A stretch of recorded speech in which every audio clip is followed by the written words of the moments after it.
Hey everybody, welcome to the show. Today we have Greg Moran on, author of the new book, The Truth About Tennis. Greg, welcome to the show. Thank you. Well, thank you for having me. So for people who aren't familiar with you or your work in the past, tell people a little bit about yourself, who you are, what you do. Yeah, I'm a tennis lifer. Started playing, very young. I'm 64 now. Started playing when I was 9. I grew up in a small town in Connecticut, and wasn't really interested in tennis too much. This was, late 60s, early 70s, before the big boom. But then Hmm. we were fortunate enough to be members of the local country club, and my parents talked me into taking a lesson with the club pro. And he was a young pro from Texas, and I agreed to do it. And he just made it so much fun for me that I begged for another lesson and another lesson and another lesson after that. Pretty soon after that, I became his ball boy. And what that meant back then was he would teach all day. I would be on the court walking around, with my ball hopper, picking up balls for him. And at the end of the day, he would hit with me as payment, gave me a racket. And I did that for about 2, 3 years and got to where I could, play halfway decently. I was like a lot of people, a genuine court rat, would play with anybody, anywhere, anytime. And the pro's name was Rick, and he began to use me to demonstrate during his lessons. And I remember one day, and well, it sounds incredibly corny, but 50 years later, a little over that, I remember it like it was yesterday. And it's the honest to God truth. He asked me to demonstrate a volley for one of his players. And she was having a tough time. And so I grabbed my racket, went to the net, and Rick fed me a couple of balls. And thank God I hit him in the center of the racket. And the lady got a look on her face and she just said, "Oh, now I get it." And I'm well aware of how corny that sounds, but it really is the truth. And at that moment, I knew I wanted to teach tennis. And if I figured if I could find a way to teach tennis and write about tennis, and that'd be fantastic. And 50 some odd years later, that's what's happened. So two follow-up questions to that story. One, what was it about that coach that made you fall in love with tennis and want to go back for more lessons when it sounds like you were pretty skeptical going in? Yeah, I mean the late 60s, tennis was not cool, right? I was more of a Hmm. baseball, basketball, a little bit of a football kid, and running around in short white shorts chasing a tennis ball was not really, considered cool, and that's of course what every kid wants to be. But Rick just, he just made it so much fun. Huh. That's really the bottom line. I mean, it didn't matter if I swung and missed, it didn't matter if I hit the ball, off the side of the racket. It was just fun, and that's really, kind of really resonated throughout my career, with our pros that we have at our club. I tell them when the kids come off the court and the adults as well, and they get in the car with mom or dad or whoever, they're not going to say, "Boy, Greg taught me a continental grip today." They're going to say, "That was really a lot of fun," or "It wasn't." So that Mm. initial experience where it was just so much fun, A, got me hooked on tennis, but B, really impacted the way I feel the game should be presented to people. Mm. And then the lady who where the volley clicked for her. So you go out there, you uh like show how to hit the volley. Is there anything you said that helped it click for her, or was it something your coach said or something you demonstrated? No, I just think, whatever he was saying. I mean, it was all kind of basic tips. Turn Okay. your shoulders, move forward, short motion, keep your eye on the point of Okay. contact. It just, for whatever reason, I did it. She saw it, she liked it, and it worked. Okay. And when you saw that work for her, you were like, "Oh, this coaching thing is really cool." My Is life that changed. Yeah, no, okay? it is. Again, I know I've told this story a lot, and I know how incredibly crazy it sounds, but it is true, and it's interesting because this teaching pro had such an impact on me. I tracked him down about 3, 4 years ago, and he's in Hmm. Florida, and I called him up. His name was Rick Murray, and I said, "Is this the same Rick Murray that was at such and such club back in 1970?" And he said, Hmm. "Yeah." And I said, "Well, you probably won't remember. My name's Greg Moran, and I just wanted to call you to tell you what an impact you had on my life." Hmm. And it's funny because it turns out he had seen, my name in some industry stuff or some things I've done in tennis. And he said, "I always wondered if it was that same little blonde-haired kid that, and sure enough, it was." So it's a great, That's it's a great story. yeah, that is. No, it makes sense. I think as I coach a little bit on the court myself. Most of what I do is behind the computer, but a little bit on the court. And it is such a good feeling when you're working with a student and something just clicks for them. Well, Like you it's might be teaching a volley or a serve or whatever, and you're trying like three or four different ways to teach it, and then you find one that works, and they're like, "Oh, now I get it." And then yes, you see it in action. yes, And that yeah. is kind of a fun problem solving um, thing that happens with coaching. Hmm. Um, so I want to go through the book and ask you questions. The book basically covers everything that a recreational player would need to improve their game. So we're gonna just talk about improvement overall, and then you can either reference specific things for the book or stories that you have from your own experience. So I wanted to start with a very simple question. Why don't most adult tennis players get better? Ah, that's a great question. I find people generally don't improve. Um, Two main reasons. One is probably the primary one is they don't practice enough or practice correctly. You've got your average recreational player. They'll come to the club. They'll play 3 or 4 minutes of uninspired mini tennis, right? Pretending to warm up. I mean, you may be, a little young to remember this, well, but back in my day, mini tennis was a drill. I mean, when I was Mhm. in college, we played mini tennis tournaments, matches, and it was a training exercise.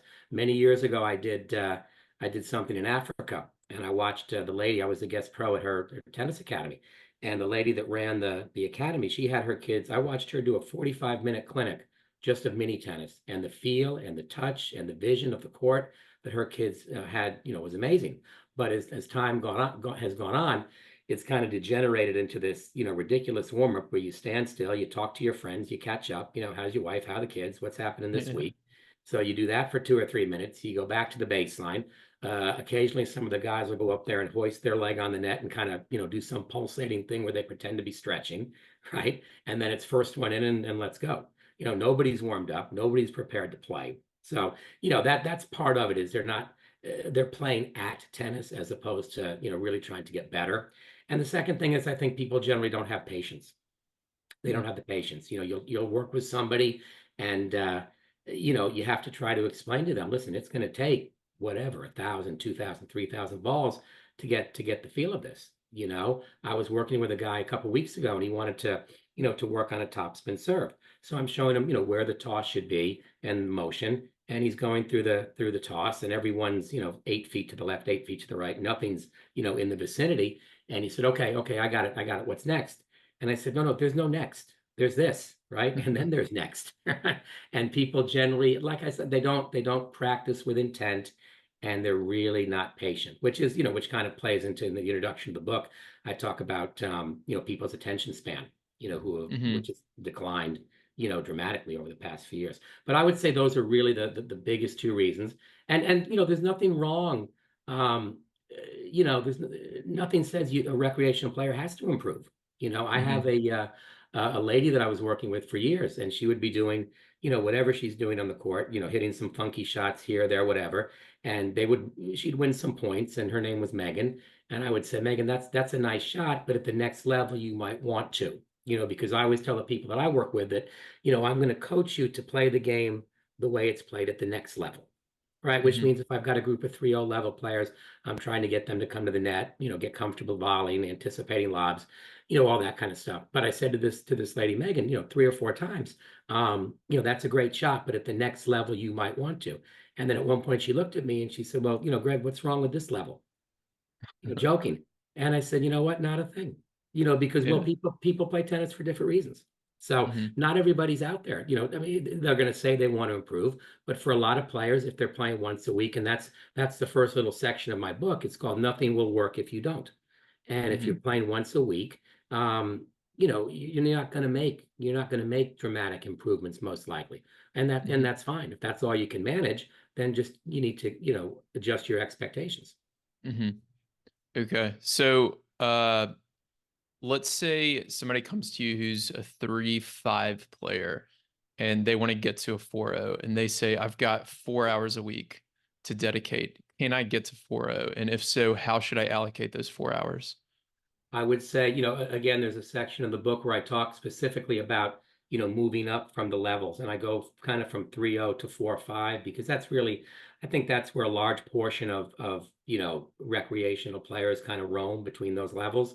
And I Hmm. said from a 3.0 level to get to a 3.5, you're always working on everything. But I think the main emphasis at the 3.0 level to get to 3.5 is still more technical, still Hmm. refining your stroke, still, believe it or not, still ingraining the split step, Hmm. proper ready position, because those are things that, people kind of roll their eyes at when you talk about them, but as you get better, they're hugely important. Because I always tell people there's really, there's no right or wrong way to hold or swing a racket, but there's efficient and there's less efficient, and you want to be as efficient as you can because well what happens as you get better, the game gets faster. So if you've got a Hmm. lot of stuff going on with your strokes or you're late preparing, you're going to break down. So from 3.0 to 3.5, I say the major emphasis is still, technical. 3.5 to 4.0, I think it's tactical. It becomes tactical, right? And I think the game, uh, the way you're able to win points at the 3.0 to 3.5 level will get you killed at the 4.0 level.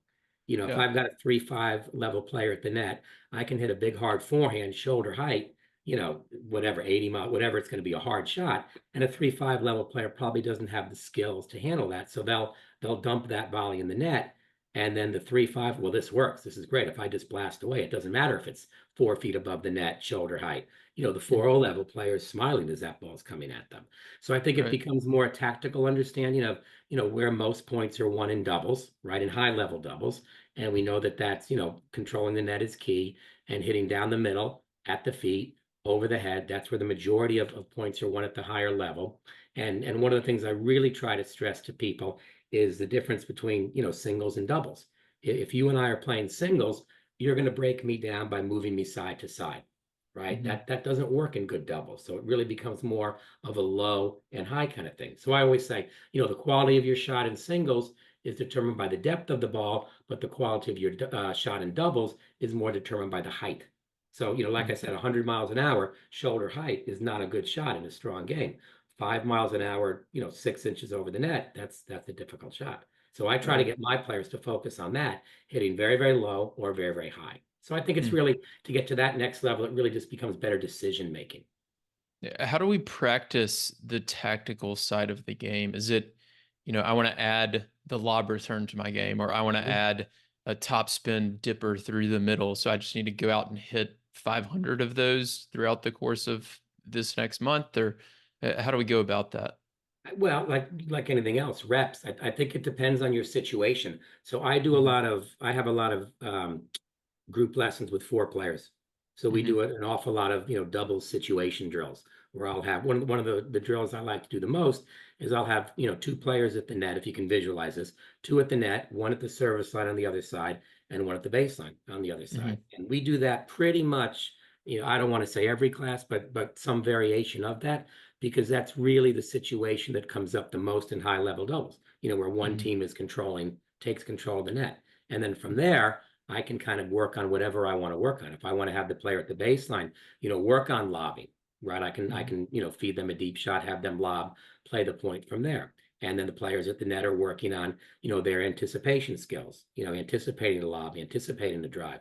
And that I think that's a great, if you have a lot of coaches that listen to your podcasts, I'm sure you do. I think that's a great drill because you can kind of create any situation that you want to work on for your players. Hmm. And it's like anything else, reps. So when you're doing this drill, are you on the side of the two net players and you're feeding to the baseline player, or are there a bunch of different variations that you're There are, talking about? yeah, there are a lot of variations. Most of the time, I'm on the side of the 2 players at the net because I want to Okay. be out of the way. And I'm Hmm. feeding to the team, the player, the side that has one up and one back. And as I Hmm. said, from there, I can feed the baseline player a variety of things. The player at the service, and I can feed them all different kinds of volleys, half volleys. I can feed them an overhead and have the players at the net have to transition back to defense. It depends Hmm. on the level of play. Will, quite honestly, if I've got a group of lower level players, then I'll often stand way behind the two, well, not way behind, but yeah, behind the 2 players at the net, pretty far behind, because that way when the ball gets past them and get through them, I can keep it going, Mm, right? I I can hit see. it back. Yeah. And that's a great drill. And I've done that drill. with like advanced beginners. And it's just a fun way to get action going. Um, Hmm. because you can get a rally going, you can start to give them, some strategy, and all that gets back to what I said initially. It makes it fun. Hmm. Absolutely. So what do you see a problem, I guess, with you talked about mini tennis earlier and how it's kind of digressed from what it used to be. Do you see a problem with tennis coaching today as a whole? I mean, I've talked to people, other coaches and players about this in the past, and I think one of the problems that tennis has as far as like the sport growing and things like that is a lot of people will, sign up for a lesson with their local coach, and that coach may not be um, super technically savvy. They may not be great at coaching beginners, and the person just thinks, "Oh, I just stink at tennis. It's not for me," and they quit the sport. When in reality, maybe the coach wasn't doing the best job. So, is there anything you feel like wrong with tennis coaching today? If so, what is that? And then how can someone find a good coach? Wow, I mean, you're really teeing this one up for me. You cut me off when you want me to stop, okay? Because I could go for an hour on this one. Let's do Yes, it. yes, and that's in all honesty, that's the reason I wrote the book, because I wrote a couple of books before, and figured, I was done. And then over the years, there's just so much tennis instruction, Hmm. available to people. I think I said in the introduction, if you Google tennis instruction, you get something like 54 million hits, right? Right. And everybody out there, not everybody out there, but you have all the internet guys. They have their method, they have their secret. I've got the 5 secrets to the new serve. Here are the first three. Send me your credit card. I'll give you the final two. Yeah. Stuff like that. And then you've got the play like the pros guys, which is another section of my book where I say I think that's the most ridiculous thing a recreational player can be told.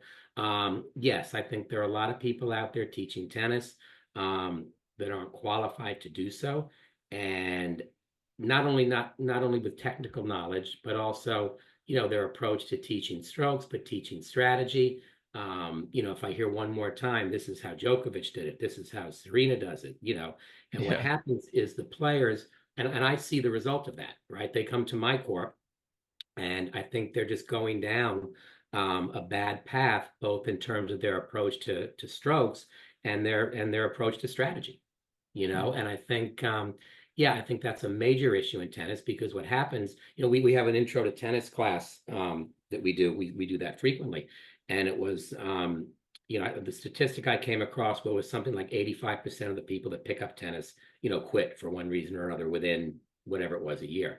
And the reason is they're not being started off correctly. I mean, your average Mhm. person, and it's coming up now because people are going to be watching the Grand Slams, Wimbledon, the U.S. Open, and they're going to watch the players, and they're going to say, "Oh boy, that looks like fun." So they're going to look around their house. Everybody has old rackets in their house. They're going to grab 2 rackets. They're going to take a couple of beat up balls from their dog, go out to the court, and try to rally from baseline to baseline, because that's what they saw on TV, and it's a nightmare, right? So Mhm. so who would want to do that? So with our intro to tennis people, we're very strict about the way we want them to start. So I will give them free court time um, during the course of the program, but I'll say you have to do what I tell you to do during the practice session. So I've designed a practice session for them where they're doing some shadow swinging, some drop hitting, because to send 2 beginners out there to try to rally, it's just not going to be good. Yeah. There are lots of little rally progressions that you can teach people. So they're gradually moving along. So yeah, I think there's a big issue, with that. And from somebody like me that hires pros, it's challenging, because I think you have a lot of people that are getting into tennis teaching that used to be good players, and they can't play anymore. So, okay, well, I'll teach, right? And they teach the way they remember themselves being taught, but it's not one size fits all. Or they're teaching tennis on their way to something else. I'm going to become a, whatever, accountant, this, that, whatever. So I'll teach tennis for a couple of years. And Mhm. yeah, I think people are getting a lot of bad advice. And that don't get me wrong, there are many, many, many wonderful teachers out there. But yeah, I see the result of that. The other thing, well, I think is an issue, is that people are taking lessons from a lot of different pros these days, Mhm. right? Years ago, you had your tennis pro, you would take lessons with him, you would stick with him for whatever, 2, 3, 4 years, and you'd have a fun time improving. Today, people are, a lesson with Greg on Monday, a lesson with Will on Wednesday, a lesson with John on Thursday. And the problem with that, I was talking to a lady that I work with, and she does this. And she said, well, Greg, I think different pros see different things. And she's a 3-5 level player. And I said, well, I don't think our games are, scientific experiments. We need to put together a think tank, to figure it out. I mean, strokes are strokes and fundamentals are fundamentals. And the problem is when you're taking lessons from different pros, um, you could be getting different information, but also each pro prioritizes different things. So if you're Hmm. working with whatever, footwork with me on Monday, and you're working on volleys on Wednesday and something with somebody else on Thursday, you end up working on a little bit of a few things, but no real deep learning takes place. So if you're taking lessons from a lot of pros, like so many people are these days, it would be great if the pros would communicate. But I think we both know that's not going to happen too often. Yeah. So then it becomes incumbent on the player. When I get a new Hmm. player, I had one yesterday, and I'll always say, well, what are you working on, with your pro? And the scary thing to me is so often they'll say, well, I don't know, I don't know, and that's a reflection on the pro. I mean, if somebody, I certainly hope if somebody comes and takes a lesson, one of my players takes a lesson with you, well, what is Greg working on with you? I really hope they can say, well, we're working on, A, B, and C, and if they can't, then I'm not doing my job. Right. Yeah. So what questions should we ask? Let's say, so you're in Connecticut, so you can't obviously work with everyone on the court, but let's say you come down here to Dallas Fort Worth, where I live, and you have a 3-0 player for a few weeks that you're able to work with, but then they tell you, okay, Greg, I want to find a good local pro in my area. How would you help them do that? Like, what questions would you ask the pro to make sure that they're as good as they can be? That's a good question. I mean, the first thing that I do if I have a new player, first thing again, it happened yesterday. I always say, tell me about your tennis. Hmm. Well, I'm in this. I used to play the standard one is I played all through high school. Then I went off to college, haven't played since then. Now I'm in my, mid to late 30s. I've got some kids. I want to get back into tennis.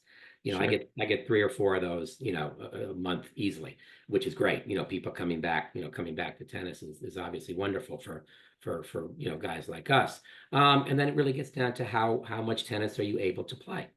Right? I can Hmm. play once a week. Okay, well then we're going to approach it this way. And I'll instruct people differently, knowing how much they're going to be able to play. If I've got somebody coming 3 days a week, I'm going to approach my lessons with them much differently than I am somebody coming once a week because I know they're going to be able to put in the practice time. So it's really devising, understanding why the players are out there.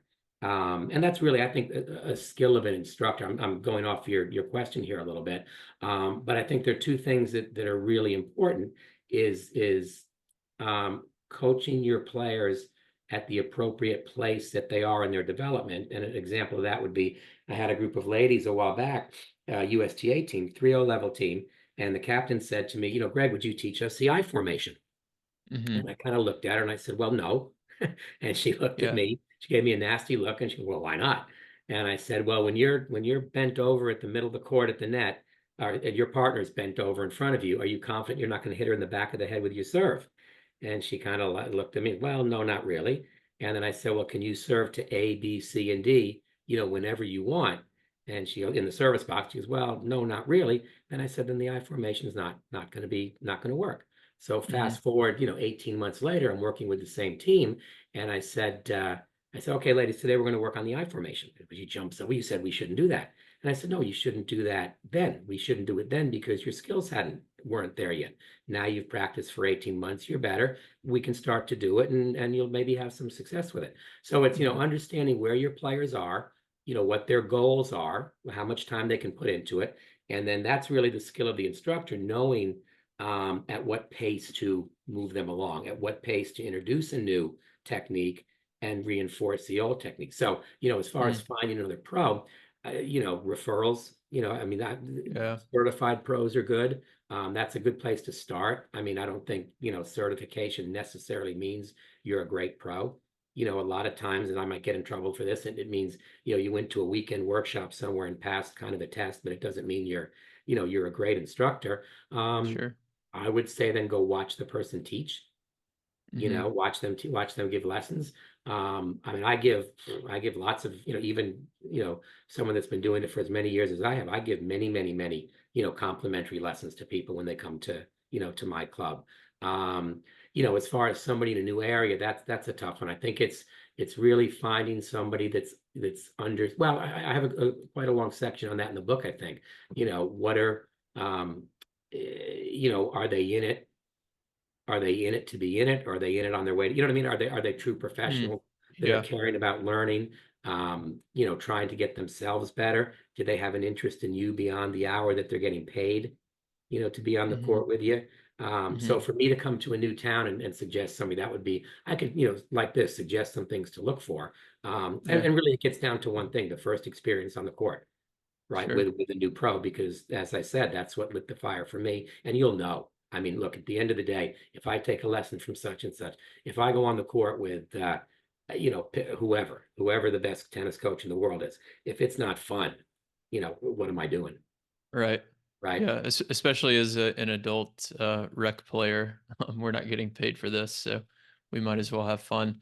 Yeah, I feel like one of the things you said is if somebody asked one of your students what they're working on with you, you would hope that they would know like A, B, and C. And I think somebody can take away from that, if you are looking for a new coach, maybe you go to that coach and say, like, what specific things would you work on if my goal is to get to from 3.5 to 4.0 in the next year? And see Absolutely. what their answer is, maybe. And if it's an answer that Absolutely. you like, ask a few different coaches and go with the one who has kind of the best plan that makes the most sense to you. Yeah, Um, and I'm not sure, I don't know if it's all that complicated, quite honest. That's really mhm. one of my big things, Will, is I think tennis, again, this goes back to what you said a little while ago. I think it's just made way too complicated. Yeah. I think the approach to hitting the ball is way too complicated. The approach to strategy is way too complicated. I mean, I find, again, I don't know if you would, in my opinion, you may or may not have heard of this guy. The best tennis teacher in history was a guy named Vic Braden, Hmm. right? I love Vic Braden, and I was fortunate enough to be able to do a couple things on the court with him. And he said to me at one point, he said, the better a tennis player gets, the simpler their approach to the game has to become.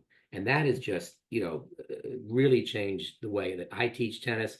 And those are that's the, what's the word I'm looking for? That's the umbrella under which I operate, which I have seen my players just improvement explode because people have the disease of, too much topspin, too much power, too much angle. And there's a very Yeah. famous story. UCLA basketball coach John Wooden is a legendary basketball coach. They won, however many national titles years ago. They were Yeah. known for just running three plays. So if I'm playing defense against UCLA, they come down the floor, they set up. I know exactly what's coming, exactly Yeah. what they're going to do, but I can't stop it because they execute it so well. And that's a Hmm. good thing. I think that's, for coaches out there, I think that's kind of a good way to get to help your players improve, to have them focus on, executing their shots. There's a very famous story. Somebody said to Jimmy Connors before a big match, what's your strategy against, Will? Well, I don't know. I'm going to go out there and play my game. If I execute my game and play, hit my shots well, I'll do pretty well. And I think that's really a good way to look at it. That's something I really go over with my USTA players. I tell them it drives me nuts because they'll come to the court and they'll say, well, I played a match and Will did this and he hit these angles and he hit these alley shots and he did this and, et cetera, et cetera. And I said, well, that's great, but what are you doing that's allowing Will to do that? Right? Will's Hmm. not probably, ripping balls down your alley if you're shifting over to cover it like you should. He's most likely not hitting sharp angle winners unless you're hitting to the outsides of the court like you should. He's not, attacking the net unless you're, you know what I mean? Unless you're hitting Yeah. short. And I think that's a great way for players to look at it. If you can take the opponent out of it a little bit, that helps in many ways. I used to get very, very nervous, when I would play matches. And I had a coach at one point who really helped me a lot. For example, let's say we're playing and you're coming to the net, and I said, "Oh my God, here comes Will. I got to hit it past him." So you're like the fourth thought in my mind, and I would get Yeah. nervous and dump the shot. He taught me to become very target oriented. Okay, so you're coming to the net. I'm not even seeing you. I'm picking a spot on the court and hitting it. And that really helped me, lessen the nervousness that I felt. And I think if you can get players to focus on what they're doing on the court, even if you don't have the nervous issue that I had, your level of play is just going to improve dramatically. Hmm. Yeah, that makes a lot of sense. I think one of the questions that popped into my mind that I teach people is at the end of each point, whether you won it or lost it, if you can ask yourself, what could I have done earlier in the point better? Or what could I have done earlier in the point to win that point earlier? I think that kind of ties in with what are you doing to allow them to place it well, or what are you doing to allow them to hit those sharp angles or to beat Mhm. you through the middle or get to the net before you?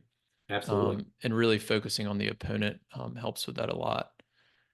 Um, so let's see. So you talked about why we can't, or what we cannot learn from the pros. Why we shouldn't be studying the pros. And this is something we just finished a high school season here, and I was an assistant coach with the team here. And one of our students was trying to mimic Federer's serve, and they had their right foot way behind their left and got this big shoulder turn. And I was like, dude, you don't have the mobility to be able to hit that serve, like, or the skill set.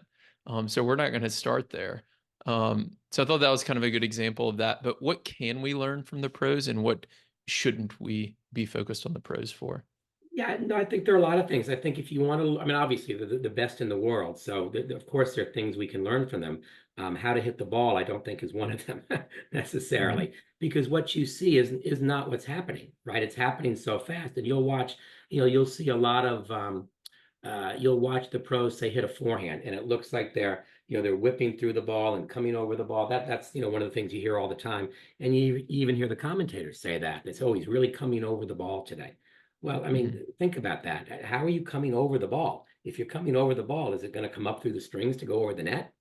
Right? Hmm. There's no such thing as coming over the ball. That can't happen. So when you watch, say, a Roger Federer, and you watch him hit his forehand, and if you could stop it at the point of contact, you'll see that his arm extends out 4 or 5 more feet before his elbow breaks to come across his body. And a Hmm. lot of players, in our world, and I hate to say this, I've heard a lot of teaching pros say this, they confuse, the finish with the follow through. Right. Yeah. And I have people say all the time that their pro says, well, point your elbow to your target on your forehand or read your wristband. I've yet to figure out how that can have anything to do with hitting the ball because by the time you're pointing your elbow or reading your wristband, the ball's gone. So Hmm. when you're watching the pros, what you're seeing, isn't really what's happening because it's happening so fast. Nadal, when he plays singles, his average ball is going over the net 90 inches. And it doesn't look Hmm. like that on TV because the TV screen flattens it. I think if we want to learn from the pros, the best way to do that is go back and learn what they were doing when they're learning. And they did Yeah. that actually with Roger Federer. They went back and spoke to his mother, who I guess was there for the whole thing. And she said what Roger used to do during his lessons, his pro would feed him a forehand. He would stand perfectly still, step into the ball, take a long swing, point to his target, and hold his balance. And you do that over and over and over and over again to get Mm. that fundamental, and the long hitting zone. And then, obviously other things, I think their preparation. You watch Novak Djokovic's ready position.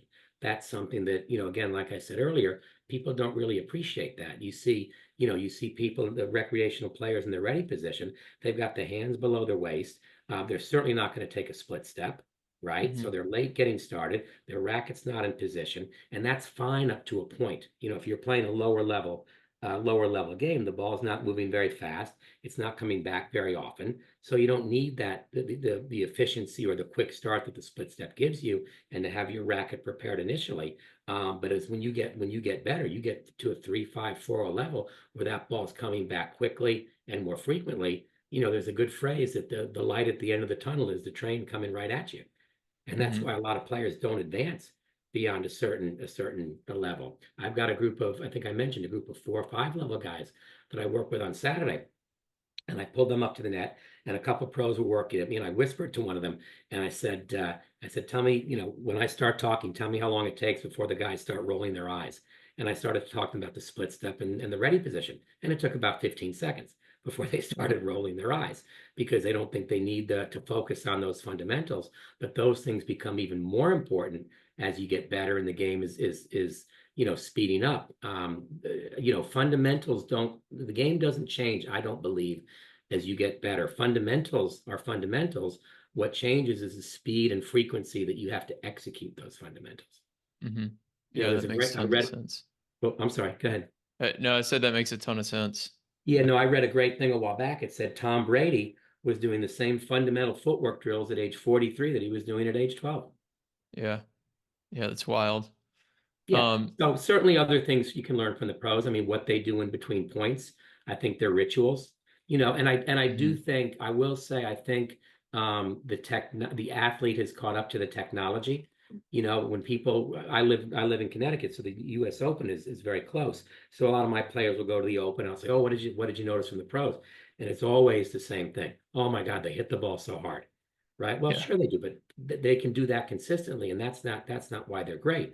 But I do think, as I said, the athletes caught up to the technology, and you're starting to see, more slicing, more drop shots, because everybody can hit the ball hard all day long. That's not what's mhm, going to win points. So the way that the right, pros are developing points now, I think that's good. Like I said, they're rituals. What they're doing in between points, things like that are good. But I think Nick Bollettieri, who just passed away a little while ago, he said, you can learn a lot of things from the pros. How to hit the ball is not one of them.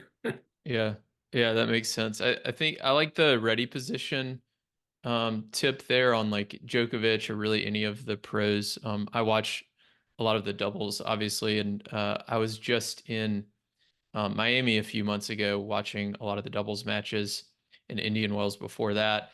And then I came back and I hadn't picked up a racket in like 2 or 3 weeks, and I played a doubles match. And I was volleying so cleanly from just watching. I assume it was this, I don't know, but I had watched so many pro doubles matches, and I watched how out in front and ready their hands are all the Yeah. time when they're at the net, and how Yeah. simple their volley technique was. And I just tried to do that and keep it so simple. And I volleyed really well. Yeah. And then I played earlier this week, which is like, 6 weeks later, and I've been playing off and on. And I've slowly started to lose that because I haven't been watching any pro matches. Well, I think you said Um, no, I think you said the magic word, and you said it a couple of times. They're simple. yeah, it really Simple. is. It really is. Um, So I wanted to ask about power. I listened to your episode with Maribon on Tennis Files a little bit earlier, which I'll link to in the show notes. It was a great interview. Thanks. He asked you about power, and one thing you said that stuck out to me is I've never worked with one of my students on power. So explain why that is and what that means. I think in our world, the world of recreational tennis, I don't think I said this with Maribon. I wish I had because I like it. I think power is the last resort of the unskilled player. Mm, Right? They can't do anything else. So they're going to come out, they're going to tee it up, they're going to look great missing. They hit the occasional world-class shot. I think power is, misunderstood. I mean, yes, what I mhm, said to Maribon is in, 40, more than that, years of teaching tennis. I've never said to a player, today we're going to work on power, because I don't really believe you do work on power. I think power evolves as technique improves. Right. It's like mhm, when people are, you have your club players or your high school players, they're hitting, and every now and then they all of a sudden just the ball just explodes off their racket. It's like, oh my God, where'd that come from? Right. yeah. Well, everything kind of worked out. The timing was good, the contact was good, all the technique was good. Mhm, And I always use, my wife as an example of that. My wife, when we were in college, where we went to Rollins College, and she was a big star on the women's team. She was number 3 in the country when she was 21, and she's small, 5'2". And if you think of Chris Evert like strokes, I mean the epitome of efficient simplicity. And her name is Kelly, and Kelly was hitting the ball harder than most men with very mhm, efficient mechanics. So yeah, I think to me, one of the worst phrases in tennis is racket head speed, yeah. right? I hate that phrase, because the minute you say to a club player, and I'm sure your high school kids, eat that up, right? Racket head Yeah. speed. Well, that's great. Now I can really take a big swing at the ball. And when you Yeah. take a big swing at the ball, what happens? Your muscles tense up, your stroke shortens, you lose control. Yeah, you hit it hard, but there's no control. So I really, de-emphasize it. And the reality of it is, And I will say this even to my 4 or 5 level guys. Guys, even when you hit it hard, you're really not hitting it that hard. Yeah. The average 4 level man serve, I believe, is something like 75 miles an hour. Yeah. And those are the serves that go in, not the ones that hit the back fence. So, Right. power in the world of recreational tennis, I think is brings more pain than pleasure. Yeah. It's highly overrated, I think. Mhm. Yeah, I actually had to do a few lessons during this past season with our high school kids on, especially the guys team, on not hitting with power because they were just too uh, ingrained and kind of addicted to the feeling of swinging hard and making clean contact, which happens one every 20 swings or whatever it is. Exactly. Um, so we had to really work on like consistency and that height over the net and Hmm. different things like that. And it brings to mind like when you go to I don't play as many USTA tournaments as I used to, but when I used to go, somebody, maybe there'd be like a new player in the tournament or somebody like that, and people would start talking like, "Oh, did you see this new player? Like they hit the ball so hard." And they'd end up like losing second round or something. And they're Yep. like basing it all off like one shot that they hit really hard that goes in 30% of the time. And Hmm. it's just a real misconception that I feel like tennis players and a lot of coaches have. Well, Um, particularly in the recreational world, like one of the things I'll say, frequently to players when we're doing our drills, somebody will hit a screaming line drive, that just barely hits the line, and everybody gets all excited. Oh my God, great shot, And I say, yeah, first of all, if the ball hits the line, it's not a great shot, it's a lucky shot, right? yeah, And if you don't believe that, take the ball, drop it out of your hand, and aim for a line. That's yeah, that's likely not going to happen.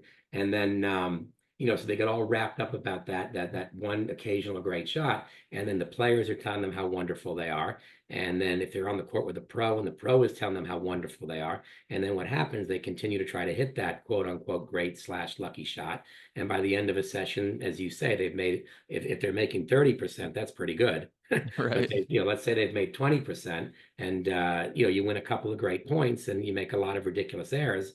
And as far as I know, they don't give degree of difficulty points for Uh-uh. in tennis. So Nope. yeah, no, it's one of the things I like to say, frequently to players is, great shot, don't do it again Yeah, because it's not that's going a to good work again. phrase. Yeah. Right, right. So I want to transition to doubles here for a few minutes. So the story you mentioned earlier about I formation with that lady, and then 18 months later, you tell her we are going to work on I formation now. Um, I saw that in the book in the doubles section, and it struck me a little bit because I formation is something that I teach a lot in my lessons, but I've never placed a skill level on it, which I think is a great idea. Hmm. At what point is it okay to use I formation? And for that lady who you told you're not ready for I formation, would you have her run Australian formation maybe so that she doesn't hit her partner in the back of the head, but can still get the advantage of forcing the returner down the line and hitting a forehand instead of a backhand? Talk a little bit about that. Yeah, 100%. Absolutely right. And the other thing, well, unfortunately, is in the world of recreational tennis, most club players or recreational players don't have very good serves. Hmm. So when I work with a team on, Australian formation or the rare eye formation, or even serving and volleying, we'll practice that, and then I'll do it in a very controlled way. But I'll also say to them at the end of the day, this is not going to work in your matches. To serve and volley, you have to have two things: a serve and a volley. Hmm. So if you're not doing those two things well, those aren't going to work. Maybe you throw them in now and then to keep players off balance, on a point that you don't really care about. But yeah, definitely Australian formation first, because that's it doesn't. And again, I hate to say it like this, but you put a 45, 50-year-old person in the middle of the court, crouched down low, they're not going to spring up too fast potentially. Yeah. You have No. Yeah, you have to take that into account as well. Your high school players, they're going to be able to jump around and do all that kind of stuff. But your average club player, that's a different animal. So yeah, Australian formation for sure. I mean, I really rarely, I've got some 4 or 5 level men, as I said, we would try it then a little bit. And Hmm. the Australian formation is fun because from that you can do lots of different things. You can have the player at the net poaching. You can have the server serving and coming in. So that's kind of a fun way to get players doing some different formations that they can have some success with. And I also Hmm. I'll also tell the people, if I've got a group of, I have a group of 3-0 level ladies that another pro and I work with every Wednesday. And we're working with them, as I said earlier, the goal is get them up to the 3-5-4 level. So what we work on in our sessions are the things that they're not, particularly adept at yet. But I'll always say, for example, I'm having them, get to the net, two players up, all the time, because that's the goal. That's the way the game is played. But then I'll preface that by saying, if you have a match tomorrow, this isn't the way to go. If you're playing to win tomorrow, then you're going to do better playing one up, one back. I have a group of ladies. I'm actually going to see them tomorrow, and they're in their late 30s, early 40s. Young players, very athletic. They're doing great. They're solid 3-0 plus level, and I'm doing the same thing with them, having them come to the net as much as possible. And it Hmm. gets ugly, right? The ball's going between them. It's going over them. They're running into each other. And after a few minutes, they start to give me the dirty looks. This doesn't work. What are we doing? And Hmm. I pull them up to the net, and I'll say, ladies, when I think about what we're going to work on, I don't say what can I do that's going to screw up your tennis, right? I want you to succeed. So everything I tell you works. We just can't do it yet. So as Yeah. far as the different formations, Australian formation, absolutely, because it's fun. I formation, I think that's, it really depends on the skill level. Hmm. Yeah, that makes sense. Yeah, I think one of the big things that I still struggle with, I think everybody does as tennis players, is just being willing to kind of be uncomfortable learning Mm, some of these new skills, right? So like sure. the serve and volley is a big one, and it's something I used to never do. Now I do it not every time, but a good bit. And it's something that I had to just get comfortable hitting some of those half volleys from that service line area. And that meant I probably lost some matches that I could have won just serving and staying back the whole time. But I was focused on more the long term rather than just that specific match. You kind of have to decide the trade off. That's a tough thing to, yeah, Yeah. I agree with you 1,000%. And that's a tough thing to get people to do. Hmm. That's why in theory, if you're playing a lot of practice matches, like I've got a lot of USTA ladies, and they'll play practice matches, and I'll say, well, what did you work on? Well, we just played. And I said, well, instead of just going out and playing, why don't you play and say, okay, we're going to play a set where everybody has to serve and volley, and the return of serve has to go back to the server. Like when I do a serve Hmm. and volley drill, I like to do a lot of cooperative hitting, Hmm. because that's obviously hugely if you can hit the ball right back to me, you've got pretty good control, right? So I'll do things like that. So when you play your practice match, and this might be a fun thing for your high school kids, you have to serve and volley, every serve. You have to the first return must go back to the server, so the server gets that first volley and then play. Or you Hmm. have to lob the return. You know what I mean? So you're practicing, with a purpose as opposed to just going out and playing another game of doubles. Mm. Yeah, that makes a lot of sense. Um, so what are some of the common issues? Let's focus on doubles specifically. Um, for 3-0, 3-5, and then 4-0. You talked earlier about 3-0. You have to focus on a little bit more technical things. And then 3-5, it starts to get more tactical. And then 4-0, I imagine, is even more so. What are some of the common issues you see on the doubles court at each of those levels? Yeah, as I said, at the 3-0 level, it's technical, right? The casual ready position, if I want to be kind, the lack of a split step. It's really just it's very starting very late and then having to speed up at the last second to try to catch up. They're late moving to the ball, so they end up running right into it. They have to speed up their stroke, and then you're losing control. That's a big one. Um, Also at that level, the perception of how to win points. You're able to Mhm. win points a lot of ways that are not going to be able to be successful at the higher levels, and that's a tough thing, which goes back to what you were saying.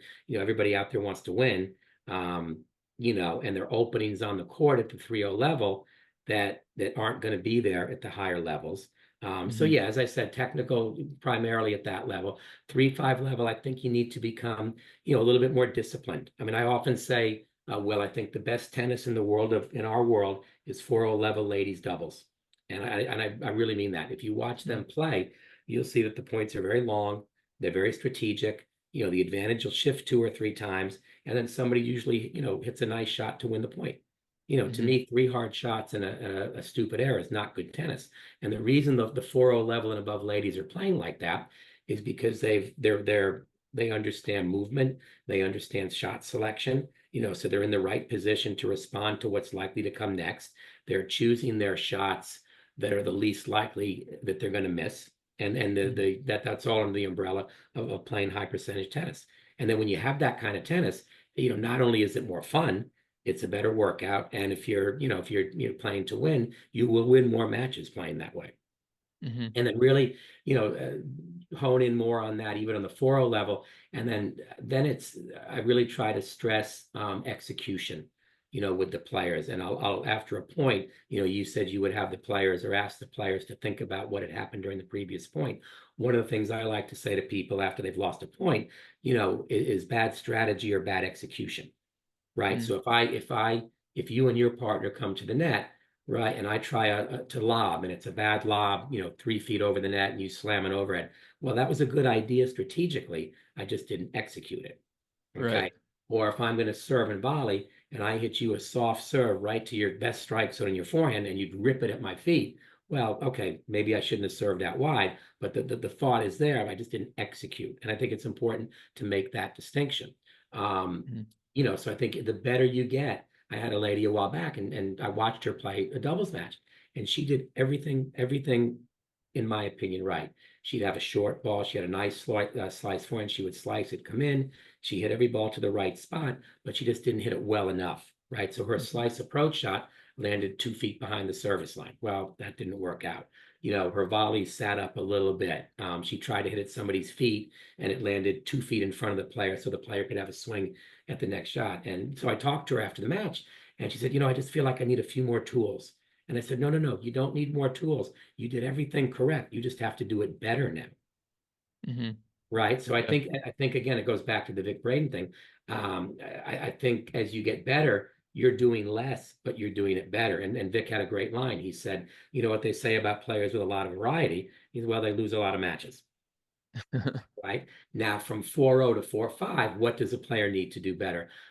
I think pretty much everything. I don't think there's a huge difference between a 3-5 and a 4-0 level player in the way they strike the ball. I think the ball striking is kind of similar. It's just the 4-0 level player plays a little bit more intelligently, high percentage, and I think they understand tennis a little bit better. I do think there's a significant jump in the way a 4 or 5 level player strikes the ball. As I think, a little bit cleaner, their movement's better, they're fitter. I think it's a different. Then you're starting to get into a little bit more rarefied air, certainly in the recreational world. Mm-hmm. Yeah. So we're gonna link to the book in the show notes. People can check it out. You've got solutions to all of these problems that we're talking about here and more. I was going through the 7 types of volleys earlier. You've got info on serve strategy, return strategy for doubles, a lot of technical stuff. We didn't even get to the mental side of the game, Mm. which you have a whole section on. But I wanted to, is there, before we jump to rapid fire questions, is there anything else you wanted to highlight from the book itself? Yeah, one of the things I like to do when I do these things, if because I want to get the book out there. So if your listeners, if the first 10 listeners want to contact me, I'd be happy to send them a complimentary copy. Okay, that's great. You Yeah, and you we'll include my email. okay, yeah, we'll include your email in the show notes, and if the first 10 people want to email Greg, you can get a free copy of the book. And I've been going through it myself. I promise you, it is worth it. It's really practical. As far as I rarely see such a practical approach to the game and such a simplified version, Great, like thank you you, focused on. So you've done a really, really nice job. thank you. Um, so what is your favorite tennis tournament? My favorite tennis tournament, probably the U.S. Open because it's close by to where I live and I've been there frequently. I've been lucky enough to go to Wimbledon a couple of times. My stepfather actually played Davis Cup for Great Britain many years ago, Mm, and he was actually the number one junior in the world in 1963. 2002, I want to say. So I have a little connection to that tournament, and I've been able to go there a couple times and actually walk around the grounds when the tournament wasn't going on, which Yeah, is really cool. cool. What's your favorite tennis book other than your own? Winning Ugly by Brad Gilbert. Winning Ugly. Yeah, I Why? think that's because it's a practical approach. I mean, he's got some funny things in there, and he's talking to the club player. He's Hmm. got a great thing in there that I guess he used to do. When he was playing a match and he was starting to get tired, he'd have a candy bar to get himself, ramped up again. And somebody said, "Well, what happens here? You're going to get the sugar high, but then you're going to get the crash. What do you do then?" And he said, "Well, I have another candy bar," which I think is great. I think that's a fantastic book for your listeners and my players. Yeah, yeah, it is. It really can help people get over the idea of looking good on the court and hitting the ball harder and hitting the ball cleaner. Hmm. Trying to focus on your opponent rather than yourself so much. What is your favorite position on the doubles court? So server, returner, server's partner, returner's partner. Returning serve on the ad side. Okay. Returning serve on the ad side because when I used to play a lot, I had have a pretty nice slice backhand. My forehand was anything but efficient, and a lot of the serves just tended to go out wide, and that was always kind of a good shot for me, a slice backhand, return a serve cross court. Okay. And you'd follow that in, I imagine. Absolutely. Yeah. Okay. So last question for you. How do we make doubles more popular? How do we make doubles more popular? Well, it already is, right? It's the game most people play. How do we attract more people to it? I mean, it's really what everybody else says, right? Try to show it more on TV, I guess. I think it really gets down to, uh, and this is the way I feel about how do we make tennis more popular. It really gets down to the pro on the court. And I'll track it right back to that first lesson that I had. If that first lesson that I had wasn't a good one, I probably would never have played tennis again. So if you have people that are coming to the court, and we do a lot of work with our junior players. We practice a lot of doubles. You're right. There's a lot of doubles Mhm. practice there because as people do get older, they are going to tend to play more doubles. I'll take it right back to the pro on the court, and that's where it kind of instills the passion for tennis and also teaching people to play the right way. I mean, it's incredible when I get my doubles players, even the 3-0, 3-5 level players, moving and hitting. I'll say to them, it's amazing because people will often say doubles is a slow game, and I'll say, well, yeah, bad doubles is a slow game, right? But good doubles, if you have four players on the court with a good pro, that knows how to run drills and can, help the players to play better. And then they get those long 7, 8, 9 shot rallies where they're moving, switching, faking, poaching. I mean, it's just one of the highlights that I get. Well, I've been doing this for a very long time. And I still get a huge kick at the end of a long rally when all four players on the court are just smiling, laughing, and they're having a great time. So yeah, Yeah. doubles is really what most players play, but I'll take it right back down to the coaches. It's up to us to make it more popular. Hmm. Totally agree. Awesome. Greg, any final requests of the audience No, before we just hop off here? no, I just want to thank you. I'm a huge fan of your podcast and everything you do, and I think it's great. And I really appreciate you letting me come on. And it's always fun when you get a couple of guys talking tennis, right? So that's always fun. Yeah. Yeah. It's a never ending conversation. It's so much fun to learn more and more about the sport and all the different aspects. Hmm. So thank you a ton for coming on. Thanks everybody for listening. We'll include a link or links to everything we mentioned in the show notes as well as Greg's email. And you can email him and try to be one of those first 10 people to get a complimentary book. If not, you should buy it on Amazon or wherever you get your books. Thanks, Greg. Thank you, Will. If you want to become a smarter doubles player and start winning more matches, then join the Tennis Tribe Doubles Strategy newsletter. Every single Thursday, I'll send you a new doubles tip or tactic that you can use in your very next match. And when you join, you're going to get a free guide on how to play with more confidence and start dominating at the net in doubles. My name's Will. I'm the founder of the Tennis Tribe, and over the last 5 years, I've worked with players at every level of the game, from USTA 3.0 players all the way to Division I college programs, as well as some of the top 10 doubles players in the world. And on Thursdays, with this strategy newsletter, I share that knowledge and advice that I've gained over the years with you. So to sign up, you can go to thetennistribe.com. And again, you'll get that free net play guide when you join.